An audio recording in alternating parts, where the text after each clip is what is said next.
La Sala de Psico presenta ¿Dónde está mi cuerpo? Un podcast de infancia y psicomotricidad con Nuria Pérez. ¿Qué tal? Bueno, bienvenido, bienvenida otra vez a otro episodio de la nueva temporada del podcast de la Sala de Psico, esta vez en colaboración con la Universidad Autónoma de Madrid y más concretamente con la Facultad de Formación del Profesorado y Educación de esta misma universidad. Bueno, empezamos unos nuevos episodios que les vamos a llamar Conversaciones con la Escuela, y lo que te quiero traer en esta ocasión son temas que tienen que ver con la realidad de la escuela, con la realidad de la formación y sobre todo para que puedas conocer y entender un poco más todo lo que se hace en la universidad y que la academia llegue un poco más a tu realidad, estés dentro de ella, seas estudiante o seas ya profesional y estés en el campo de la práctica. Hoy estamos con Ismael Sanz y él es el vicedecano de Empleabilidad, Prácticas de Posgrado y Ciencias de la Actividad Física y el Deporte. Y vamos a hablar de todo eso que tiene que ver con la empleabilidad dentro del campo de la educación, que muchas veces lo pensamos como que solamente tenemos la oportunidad de hacer una oposición y entrar digamos, en la escuela pública, pero que hay una gran variedad de caminos, ¿no?, que podemos tomar. Y uno de los ejemplos es, bueno, la Sala de Psico. Yo hice magisterio infantil, pero decidí tomar un camino alternativo porque, bueno, pues pensaba que se podían hacer las cosas de otra manera, y ahí está el ejemplo, ¿no?, con un proyecto que lleva ya mucho tiempo y que está generando muchas alegrías, tanto a los niños como obviamente a mí misma, a otros profesionales con la formación que hacemos y también a las familias. Así que, Ismael, muchas gracias, es un honor tenerte aquí. Y bueno, la intención es que la gente te pueda conocer un poquito, que pueda conocer tu figura dentro de la facultad y que nos cuentes qué hace un vicedecano de empleabilidad en la Facultad de Formación del Profesorado. Bueno, lo primero, muchísimas gracias por la invitación y por ayudarme a divulgar pues un poco las tareas que hacemos, que a veces pasan más desapercibidas de lo que nos gustaría. Pero bueno, básicamente la función del vicedecanato que ahora bueno, pues coordino o en el que trabajo, tiene dos patas fundamentales. Por un lado, la estrictamente académica y administrativa, que consiste en establecer relaciones institucionales entre la universidad, en este caso desde nuestra facultad, con entidades externas, que, como bien has dicho, mayoritariamente suelen ser centros educativos por las áreas de conocimiento que se tratan en nuestra propia facultad. Pero no es lo único, sino que hay que, de alguna manera, regular ese marco que también tiene que ver con la actividad académica que hace el alumnado en nuestra facultad, es decir, cursar asignaturas. Las asignaturas de prácticas son también asignaturas y, por lo tanto, tienen que estar siendo desempeñadas en un contexto académico y administrativo exactamente igual que el alumno o la alumna que va a una clase, y, por lo tanto, cuando está en un centro educativo, pues tiene que tener todo correctamente, digamos, eso es, administrativamente bien gestionado. Y eso pasa por hacer convenios de colaboración entre entidades externas y la universidad, y los anexos específicos que lo que dicen es qué va a hacer un estudiante en un determinado centro de prácticas externo, durante cuánto tiempo, en qué horario, etcétera, etcétera. Y todo eso, pues esa es la parte, digamos, administrativa. Y luego la otra pata, pues de lo que es el negociado en el que estoy implicado, bueno, pues tiene que ver con llevar más allá de lo estrictamente académico esas relaciones institucionales y acercarlas al estudiantado para que vean en esas entidades donde realizan las prácticas un futuro sitio en el que trabajar. Qué importante esto, además, porque yo creo que escuchándote, muchas de nosotras y nosotros, porque aquí nos escuchan muchos docentes, nos estaremos acordando de nuestras prácticas. A mí concretamente las prácticas fue lo que me hizo decidir si me quedaba en la escuela y hacía una oposición o no, y yo en mi caso decidí que no, porque, bueno, que no quería entrar en cómo estaba el sistema, sino quería poder trabajar de otra manera. Y qué importante esta relación, ¿no?, que se genera entre luego la tutora o el tutor que te acoge, tu tutor desde la universidad, la memoria de prácticas, todo eso, ¿no? Y que a veces los estudiantes, ahora justo también estoy participando en una investigación que está relacionada con esto, como los estudiantes se sienten, ¿no?, dentro de todo este entorno, de muchas veces sienten que es como en las prácticas me toca hacer lo que nadie quiere hacer y luego de repente no puedo ser yo, y entonces al final es como que estoy esperando a terminar las prácticas para poder tener mi espacio, y bueno, se genera ahí como hay que hacer una gestión también emocional del estudiantado cuando está en el proceso de prácticas, porque se mueven muchas cosas, ¿no? Llegan con mucha vocación, con muchas ganas, con mucha motivación, y luego se encuentran a veces con una realidad que se sale un poco de la fantasía que se tenía del cole. Entonces, bueno, entiendo que tu figura ahora dentro de la facultad, organizando todo esto, pues debe llevar bastante trabajo, estarás entretenido. Sí, no, desde luego uno no para, ¿eh? Además, las prácticas, tengo que decir que en nuestra facultad tienen un peso muy relevante en cuanto al encargo docente, también, por supuesto, en cuanto a las horas lectivas que tienen que desempeñar los estudiantes en los centros de prácticas. De ahí que incluso las prácticas en nuestra facultad están divididas. Por un lado, unas son las que coordina mi compañera Nina Hidalgo, como vicedecana de prácticas en los títulos de educación, específicamente de los grados en educación y el máster de secundaria, y luego las que tienen que ver con los másteres y las ciencias del deporte, que son lo que se denominan como profesiones no habilitantes, es decir, títulos no habilitantes, es decir, que no,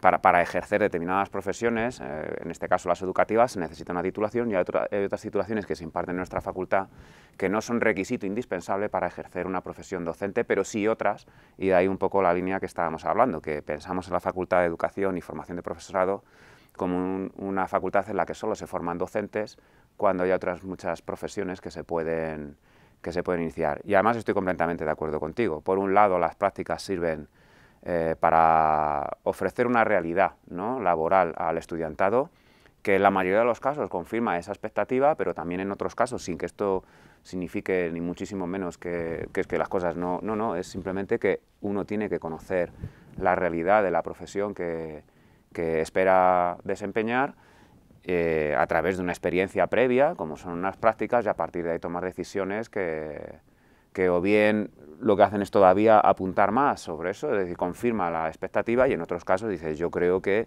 me debo dedicar a un ámbito profesional distinto del que...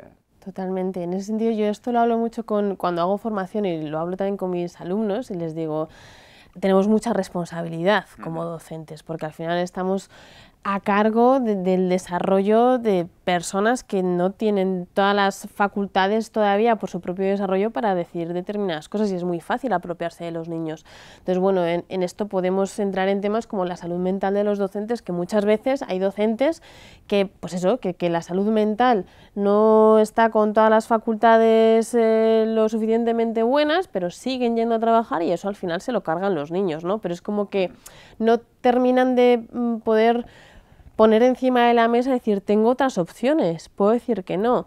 Y sobre todo creo que es muy común en las carreras de educación decir, bueno, yo voy a hacer una oposición, me voy a meter dentro del sistema de funcionariado y ahí me voy a quedar toda la vida. Entonces, poder entender, ¿no?, y conocer que hay otras opciones válidas y además muy satisfactorias a nivel laboral. Lo que pasa que, claro, ocurre que pues, se necesita más formación, son campos en los que hay más incertidumbre, también está todo el tema de ya no solo la innovación en sí, sino el emprendimiento también, por ejemplo.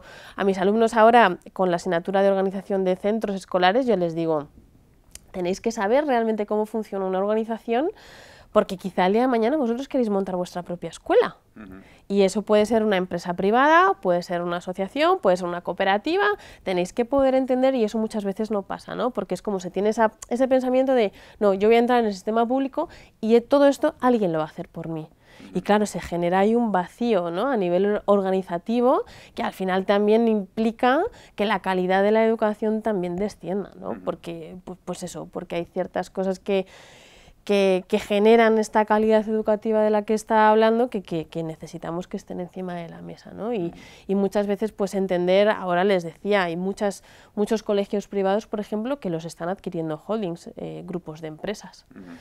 Poder entender esto también está muy demonizada la escuela privada, está muy demonizada la escuela concertada, pero bueno, a veces también son opciones válidas. Es verdad que abogamos por una escuela pública en la que todos tenemos cabida, que todos tengamos cabida, y que potenciemos toda esta parte, ¿no? Pero claro, luego te ocurre que hago una oposición y la oposición no me sale, igual a lo mejor no salen plazas, y tengo que trabajar, o quiero trabajar, y entonces decir, bueno, existen diferentes opciones y cómo puedo proteger esta calidad educativa dentro de las diferentes opciones y las diferentes realidades que existen. Sí, totalmente de acuerdo con lo que has comentado sobre de alguna manera el perfil, ¿no? El alumnado que finalmente egresa, ¿no? Y suele tener en su cabeza como muy idealizado, ¿no? el hecho de acceder a los cuerpos docentes, en este caso gestionados por la administración pública, pasar a ser funcionario o funcionaria.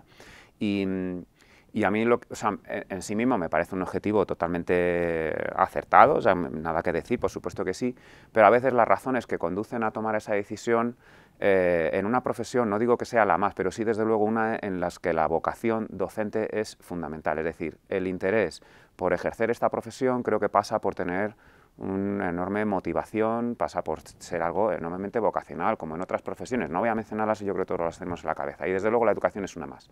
A lo que voy es que a veces lo que motiva a acceder a este tipo de puestos de trabajo, ¿no?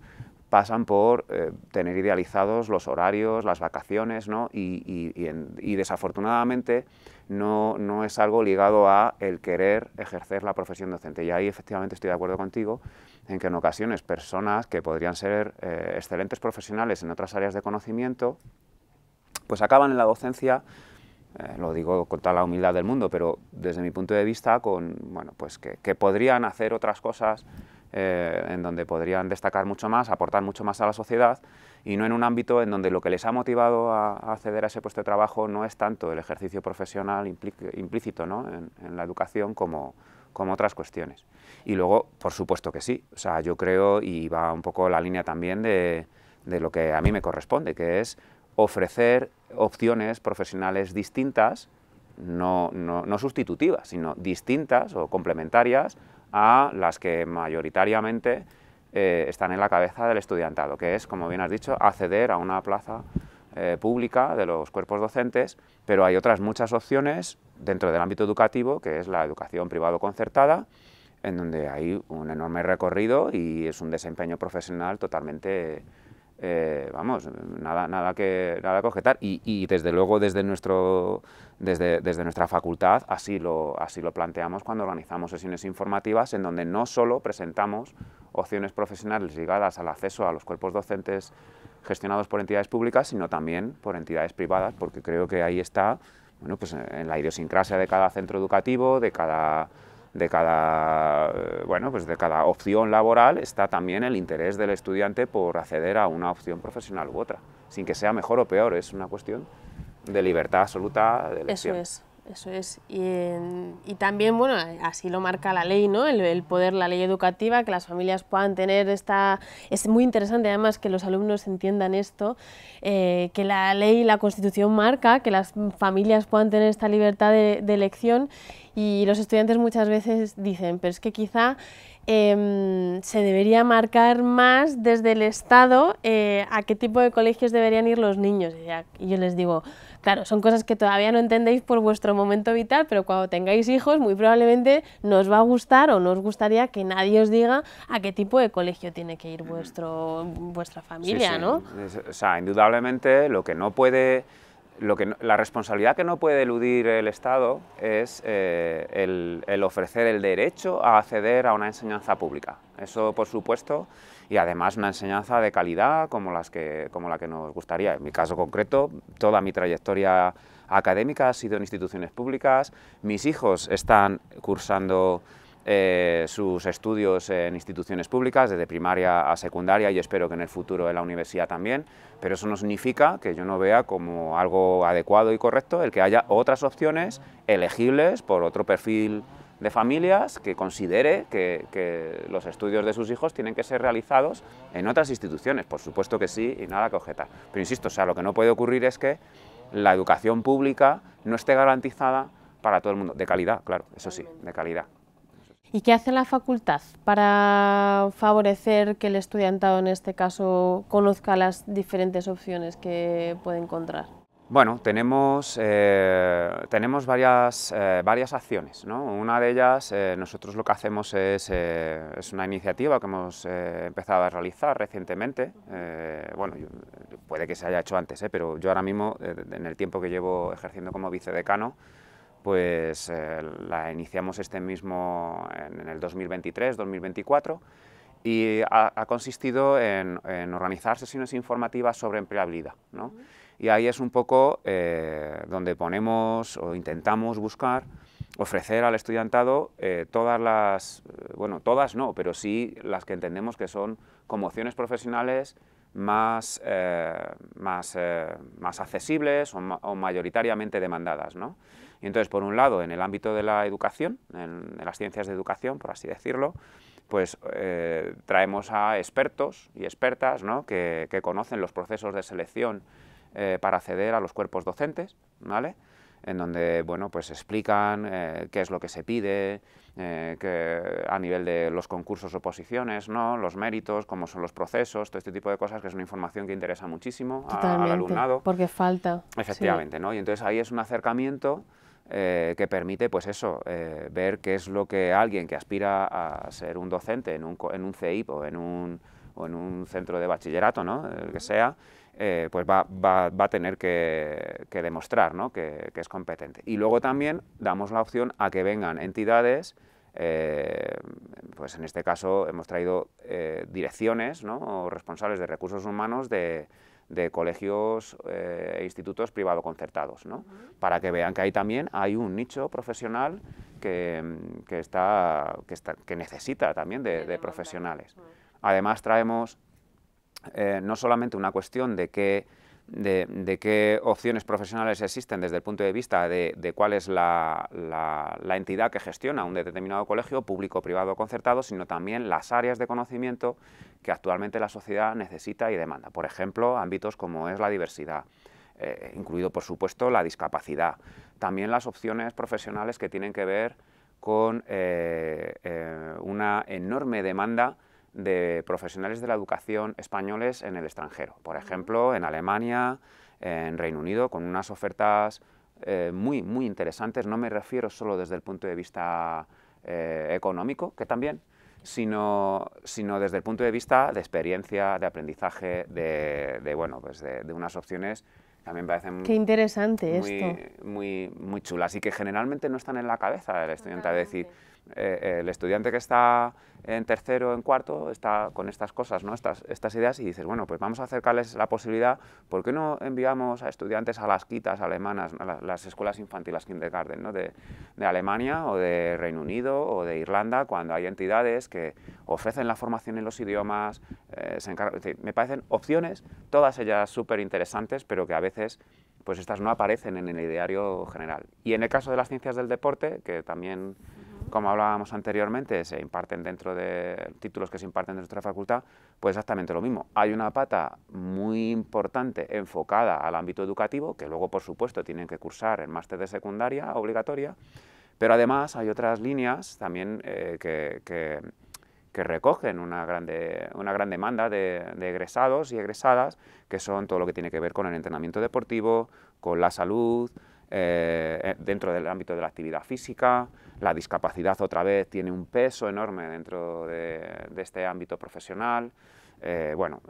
Opciones profesionales en donde igual hemos organizado sesiones informativas en donde llevamos profesionales que han salido adelante con sus proyectos, a veces incluso, como bien decías, proyectos propios, no dependientes de instituciones externas, es decir, por cuenta propia, lo que conocemos en nuestro país como autónomo. Jolín, sí. No me salía. Autónomos, emprendedores ahí haciendo, empujando. Eso es.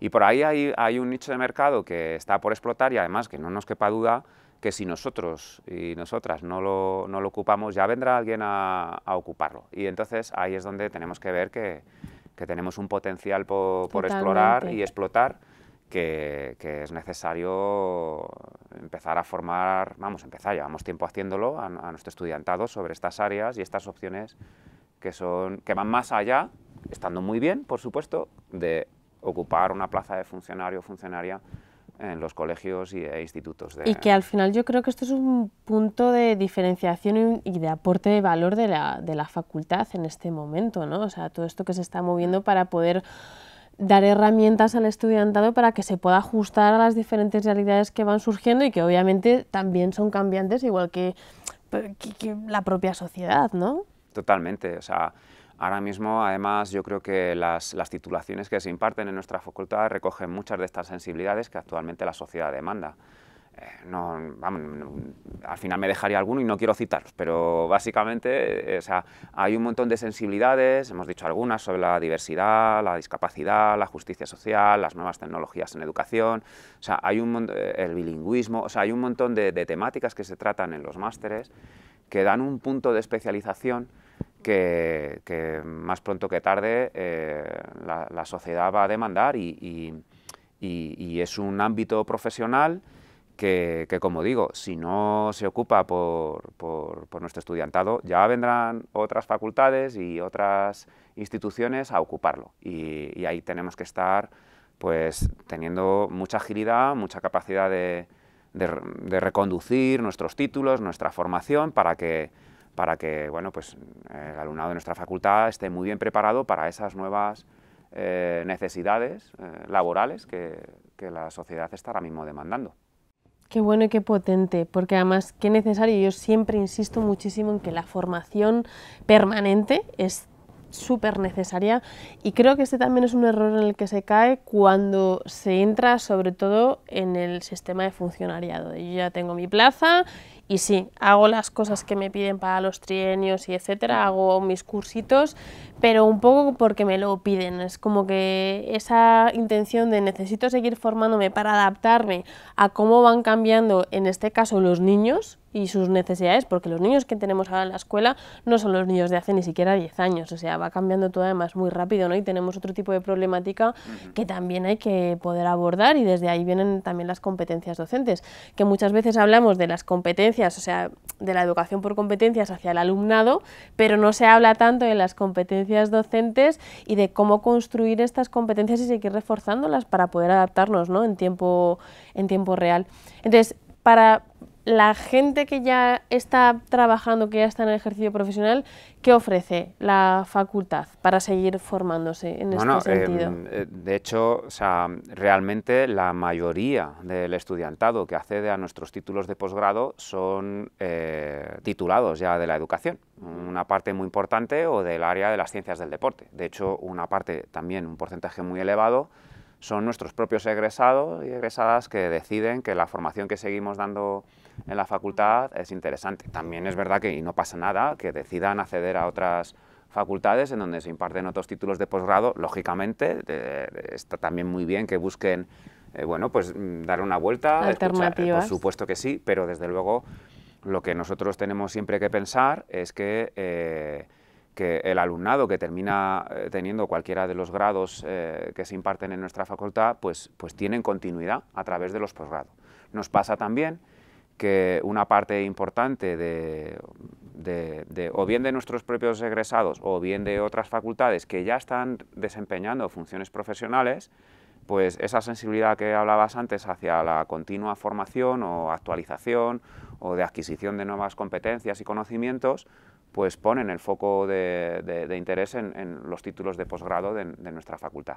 Y ya digo que el perfil en general del estudiantado que cursa nuestros másteres, pues en gran medida ya es gente que está inmersa vamos, que ya están ejerciendo una profesión, muchas veces docente, o bien desde centros públicos, a otros desde centros privados concertados, o bien desde instituciones distintas como son ONGs, sociedades sin ánimo de lucro, de todo tipo, fundaciones, asociaciones, que trabajan con personas con riesgo de exclusión o en situación de vulnerabilidad, también en entidades deportivas, que ya digo es otra rama importante, pues vienen desde clubes deportivos, desde federaciones y necesitan de eso que les otorga un grado, un plus de especialización en esas áreas en las que ellos sienten pues que o bien porque los grados no les aportó lo que luego el mundo laboral les exige, o bien porque no lo hicieron en la medida en la que esas instituciones en las que ya trabajan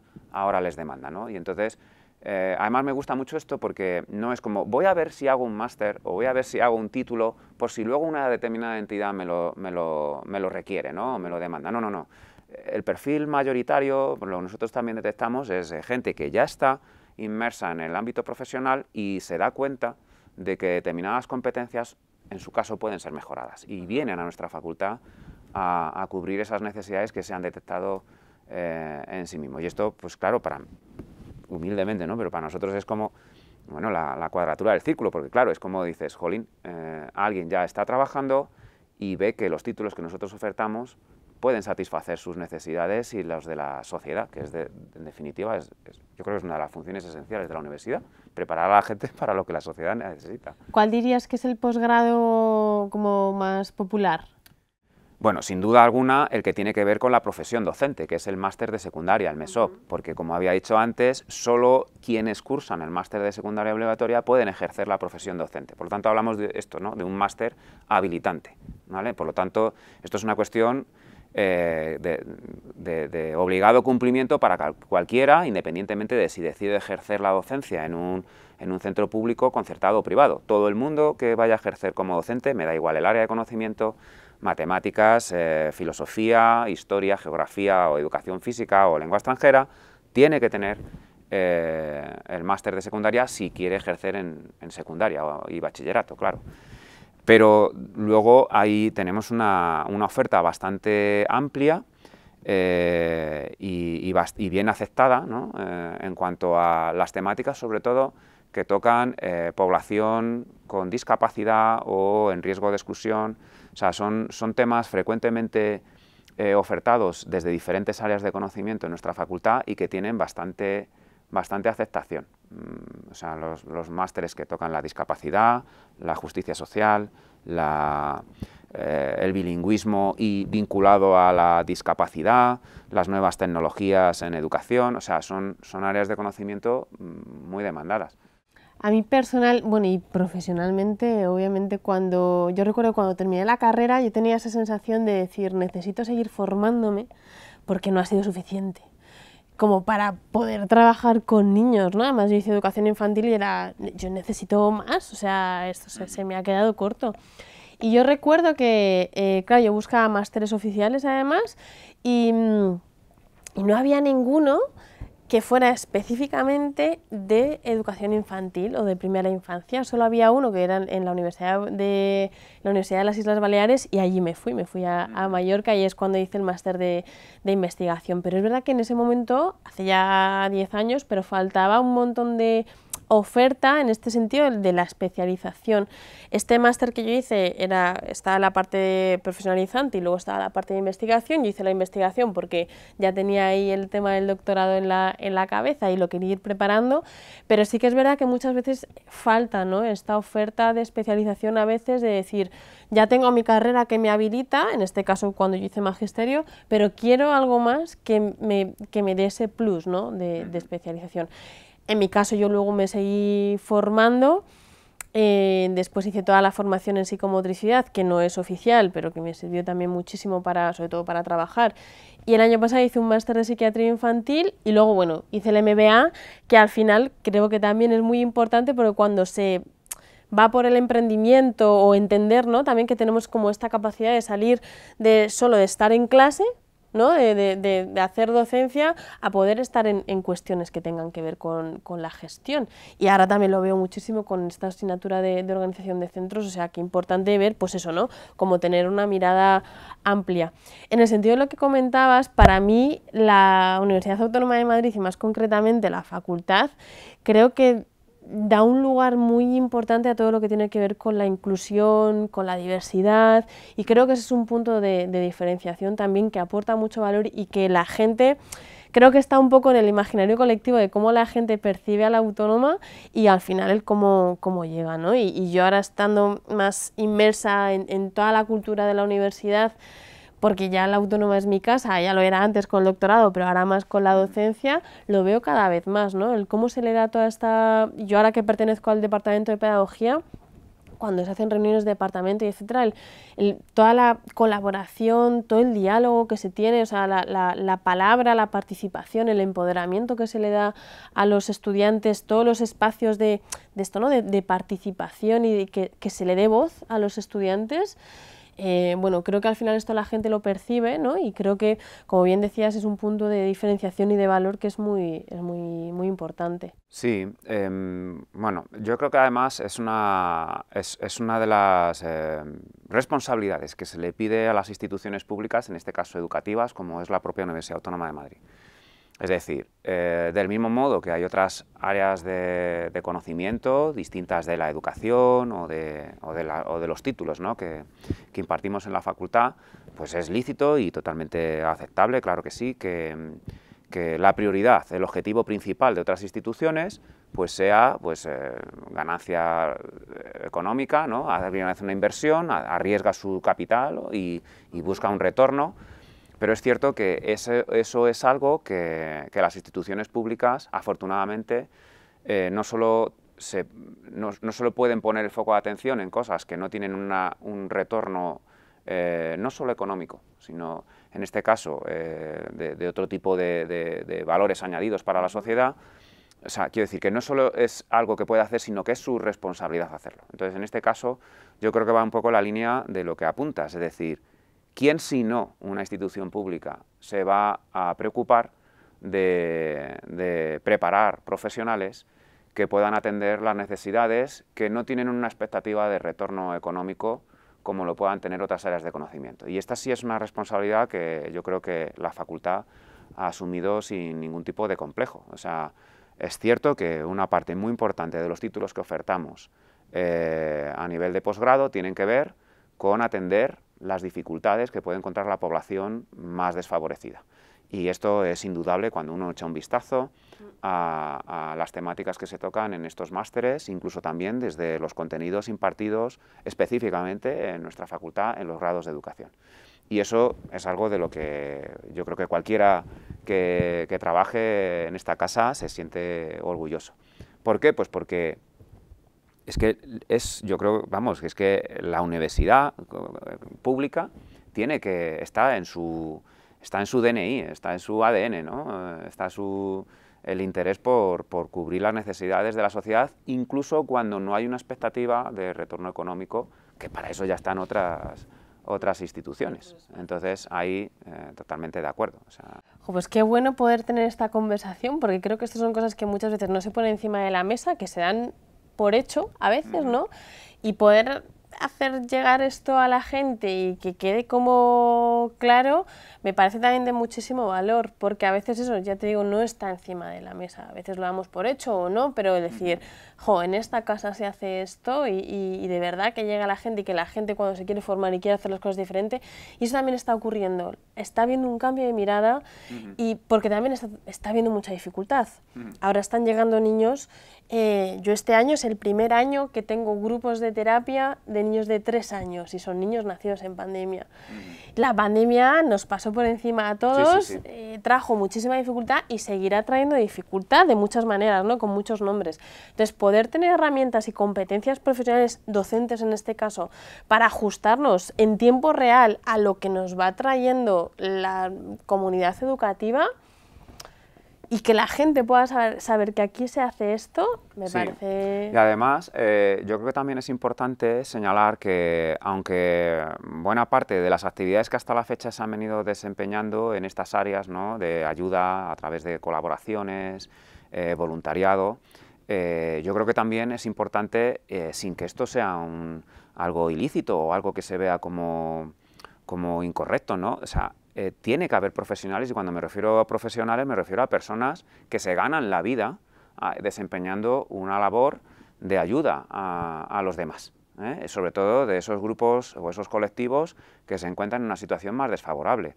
Es decir, está bien que se haga un voluntariado, está bien que siempre que alguien tenga el tiempo, la disposición y la motivación eche una mano en todo lo que pueda, pero también hay que ver esto como una cuestión que tiene que ser profesionalizada y, por tanto, un medio de vida para profesionales que han dedicado su tiempo, su esfuerzo a hacerse competentes en esas cuestiones. Y esta es un poco también la idea, o sea, no estamos diciendo que la gente haga o dedique el esfuerzo de hacer un máster con lo que implica a nivel académico, económico también, porque aunque es una universidad pública, pero tiene unos costes, sino que verdaderamente uno vea que a través de esas asociaciones, de esas fundaciones, de esas instituciones, existe un nicho de mercado, un nicho profesional, que insisto en que si no lo ocupamos nosotros, ya vendrá alguien a ocuparlo.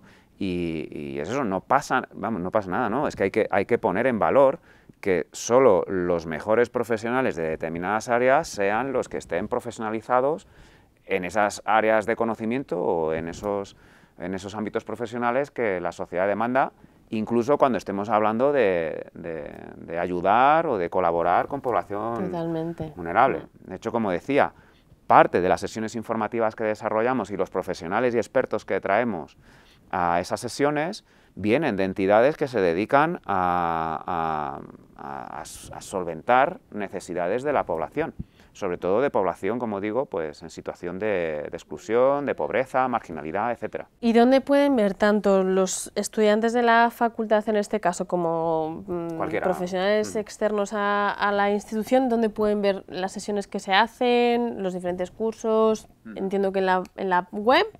Sí, nuestro canal de divulgación principal es la web, pero bueno, también tenemos otros medios a través de redes sociales, etcétera, que, pues, como sabéis, pues se vinculan unas con otras, y cuando alguien pone cualquier cosa en todas estas redes sociales que ya conocemos, que no menciono, A dejar enlazado todo. pero efectivamente pueden acceder a toda la información de los títulos que se imparten.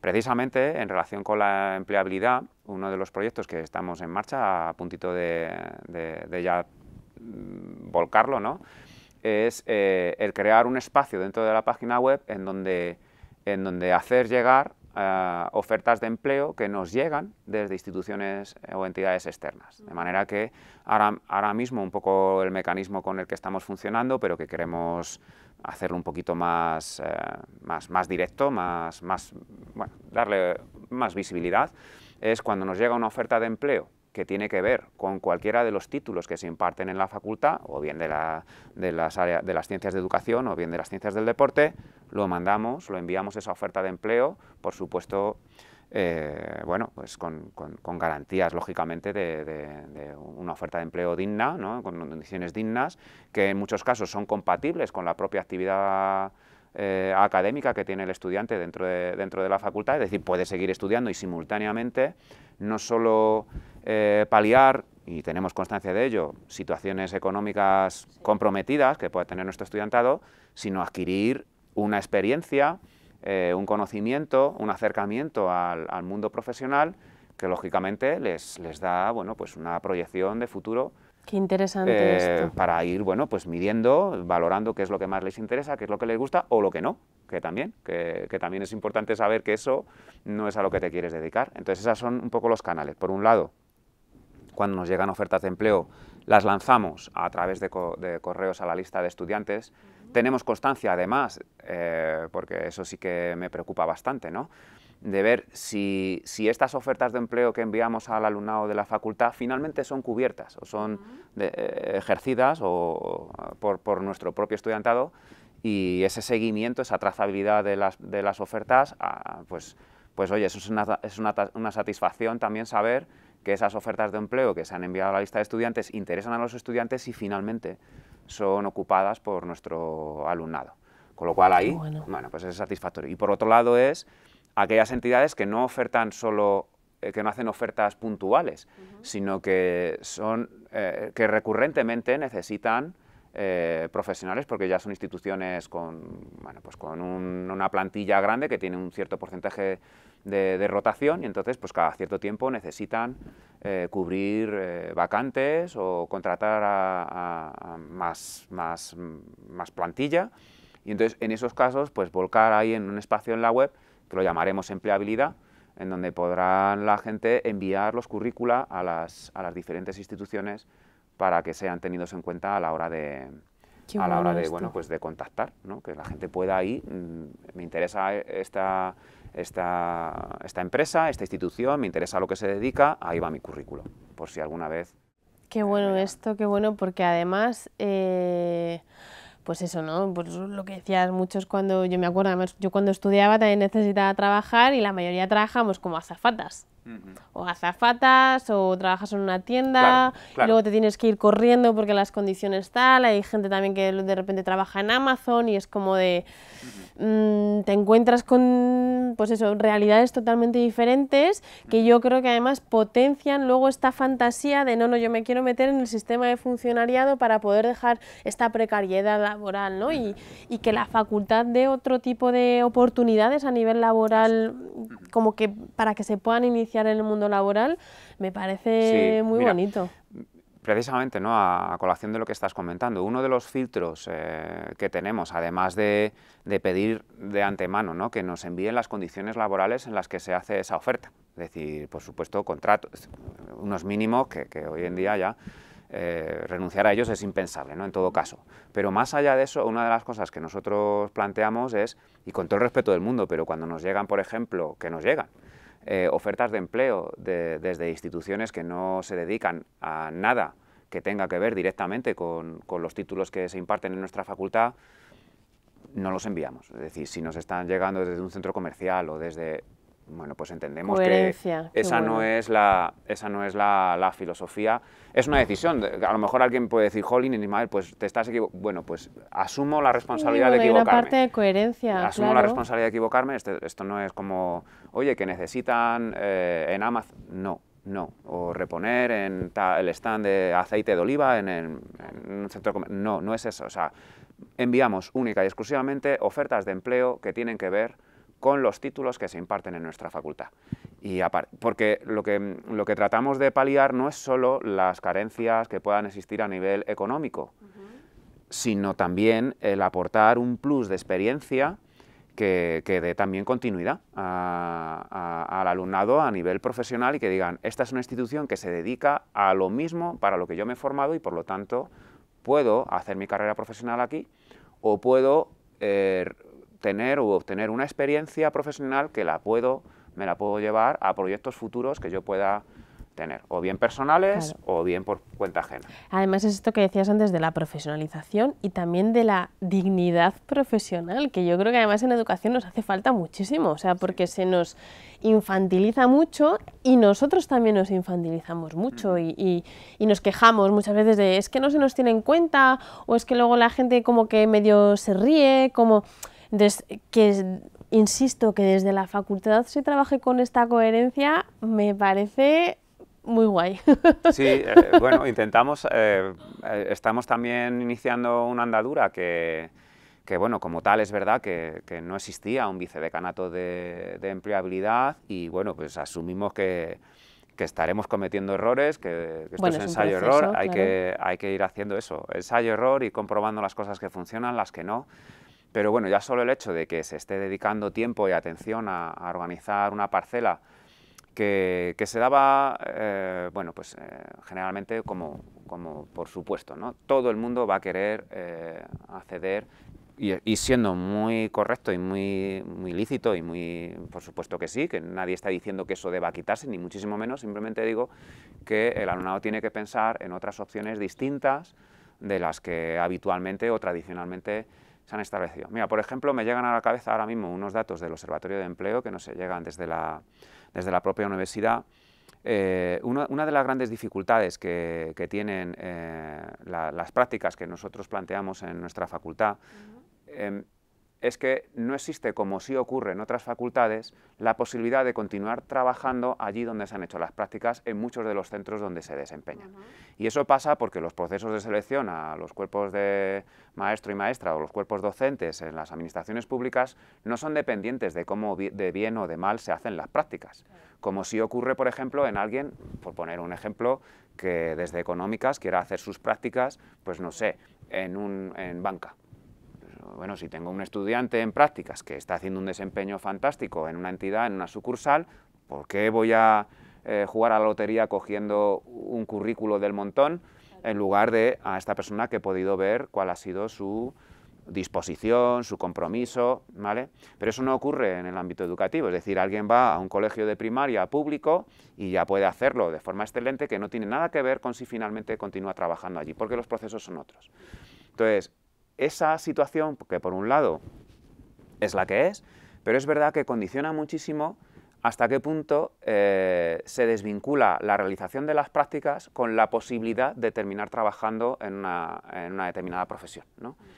Y eso sí que es verdad que en los másteres que hablábamos antes, no profesionalizantes, sí que sucede, es decir, de hecho tenemos como criterio de evaluación en muchos de los títulos, en ciencias del deporte así ocurre, en algunos de los másteres, una pregunta más allá de que bien lo ha hecho, llega tarde o tal, que es una cuestión, digamos, institucional, es una pregunta que es muy sencillita, pero que resume todo para mí, que es, si tuviese la posibilidad, sin que esto le comprometa, ¿contrataría a este estudiante después de las prácticas? Porque eso reúne al final, bueno, si estamos haciendo una buena labor de formación de profesionales o, bueno, estamos haciendo otras cosas. Alguien llega ahí, está un rato... Eso es decir, es de alguna manera el hacer ver al estudiantado que en determinadas prácticas, de determinados títulos, su posibilidad de terminar trabajando en una entidad es muy dependiente de lo bien o mal que haga o desempeñe las prácticas. Y esto es algo que en el ámbito educativo está como un poco distorsionado. Totalmente. Porque, sí, como decía, tiene sentido desde el punto de vista de que, claro, es que no tiene nada que ver cómo de bien o mal has hecho las prácticas en un colegio público para terminar trabajando en él. Y en cambio las instituciones privado-concertadas, no solo educativas, sino de todas las áreas de conocimiento en las que nos movemos o de todas las entidades con las que trabajamos y colaboramos, pues lógicamente si enviamos estudiantes en prácticas que hacen un buen desempeño, pues los responsables de esas entidades se los quieren quedar. Y ese es un feedback enormemente interesante, porque es cómo de bien estamos preparando con lo que nos toca, y también el estudiante o la estudiante dice, jolín, ha merecido la pena implicarme, comprometerme en este proyecto de esta institución, porque al final he terminado trabajando, me han cogido a mí, me han elegido a mí para trabajar. Y esto creo que es también una línea que yo creo que las facultades de educación pues deben desarrollar, ¿no? El ver que las prácticas y terminar trabajando en algo es algo que tiene que estar totalmente ligado, a pesar de que mayoritariamente nuestras prácticas se desarrollan en centros en donde el acceder a esos puestos pues tiene que ver con otros procesos. Sí, no depende. Para ir cerrando, Ismael, ¿qué consejo darías tanto a los estudiantes que están terminando y ya piensan en su futuro empleo, como a personas que o ya están trabajando o ya son egresados y bueno, pues piensan también en su empleabilidad? Bueno, yo creo que una de las cuestiones, y lo has dicho muy bien al principio, tiene que ver con más allá de las expectativas previas que pudiese tener alguien sobre el título que está cursando. Creo que nuestra facultad se caracteriza por, en mayor medida, ofrecer una carga lectiva vinculada a las prácticas externas, en entidades externas, muy importante. Y esa es una oportunidad, por un lado, para confirmar decisiones previas o para descartarlas y redirigir, ¿no?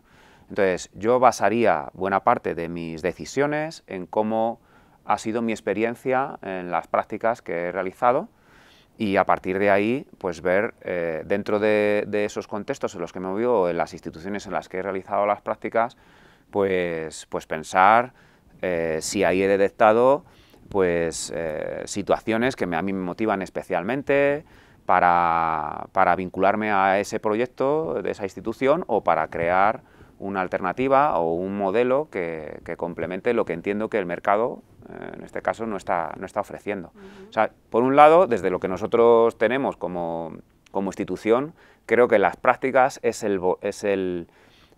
digamos, la ventana a la empleabilidad, es decir, es la toma de contacto para confirmar, redirigir o bueno, pues buscar adaptarse, ¿no? a tus inquietudes, a aquello en lo que crees que puedes aportar más, y a partir de ahí hacer un proyecto.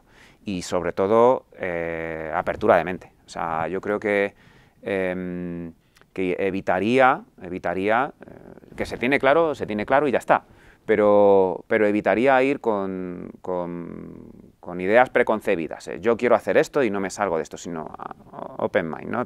Habría que tener la mente lo más abierta posible para escuchar otras opciones como las que estábamos hablando. Igual no está en la cabeza de muchos estudiantes el tener una experiencia laboral y de aprendizaje en el extranjero, en entidades que se dedican a solventar o resolver problemas de población desfavorecida a nivel profesional, insisto sobre esta cuestión, a acercarme a los entornos rurales. Hay instituciones que ofrecen prácticas en entornos de poblaciones CRAS, ¿no? Que son los centros educativos de reunificación, ¿no? que son una experiencia en sí misma, o prácticas que se desarrollan a nivel en países para cooperación y el desarrollo. O sea, hay un universo de opciones que, muy amplio. Claro, ya que se es joven, pues qué mejor momento para atender a esas necesidades. Y desde las ciencias del deporte, pues también un poco lo mismo. O sea, es verdad que históricamente ha tenido mucho peso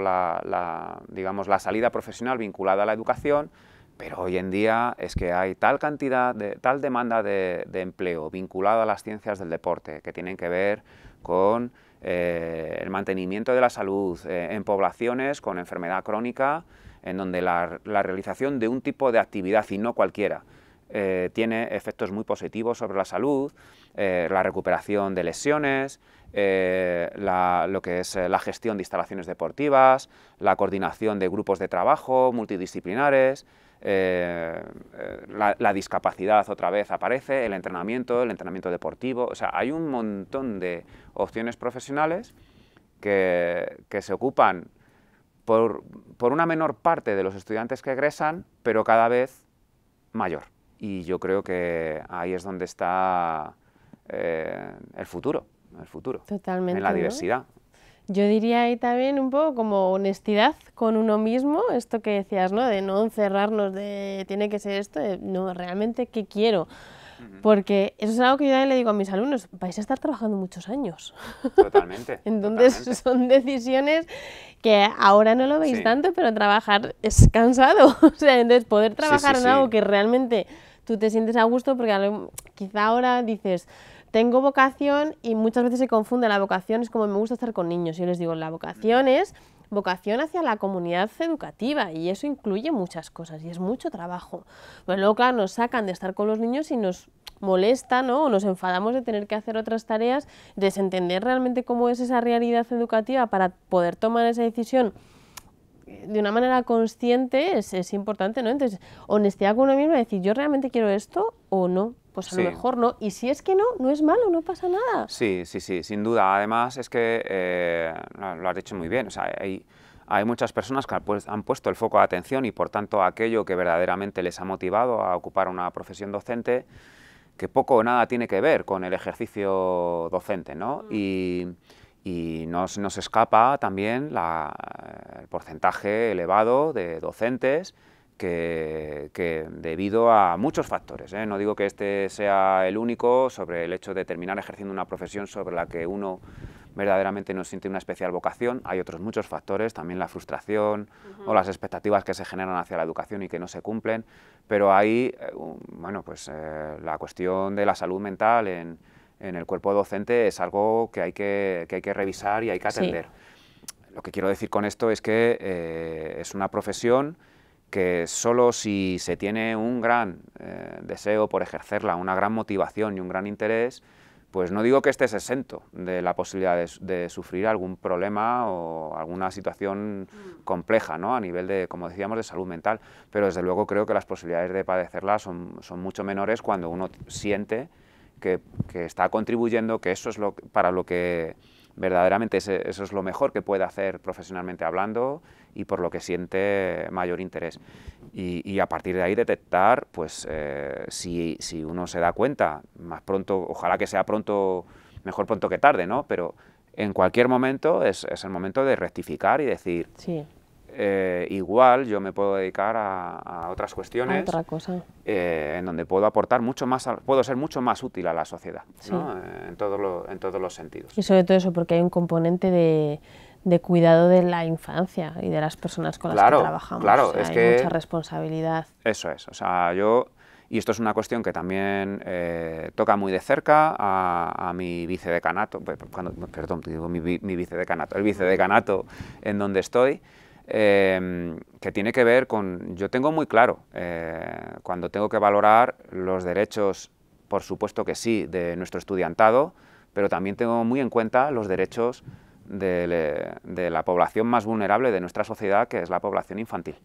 Y entonces, cuando detectamos situaciones que son de todo punto inasumibles, que son inadmisibles, por supuesto que no nos tiembla el pulso a la hora de tomar decisiones muy contundentes sobre el hecho de que hay personas que, bueno, pues que no al menos en este momento, o por la forma en la que se comportan, o la que actúan, o la que han actuado, pues que tienen que reflexionar muy seriamente sobre si pueden o no volver a estar en contacto con la población a la que más hay que proteger.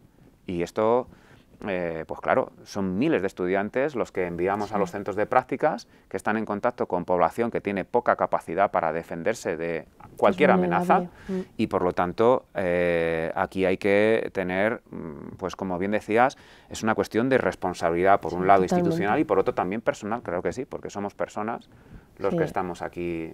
La ética docente que muchas veces ahí se está un poquito olvidada y como decía antes, ¿no? Que se infantiliza lo que hacemos y entonces parece que todo vale. Y como claro, los niños al final no se quejan. El otro día justo esto lo trabajamos en clase y aunque se queje el niño, no se va a creer al niño, se va a creer al adulto. Entonces se queda ahí una posición de total vulnerabilidad que tenemos que tener muy en cuenta y defenderla de una manera muy clara, porque todos nos acordamos de los profesores que tuvimos. O sea, eso es así. Sí. O sea, no nos acordamos de los ríos de España, pero de los profesores sí que nos acordamos. Entonces, bueno, qué importante que desde la facultad esto se proteja. Sí, tratamos con personas. Esto no es como trabajar en una fábrica que apretamos tuercas a 20 newtons con una llave, dinamométrica. No, cada niño y cada niña tiene unas características y hay que preservar, vamos, todos los cuidados son pocos. Entonces, qué bueno. Qué bien.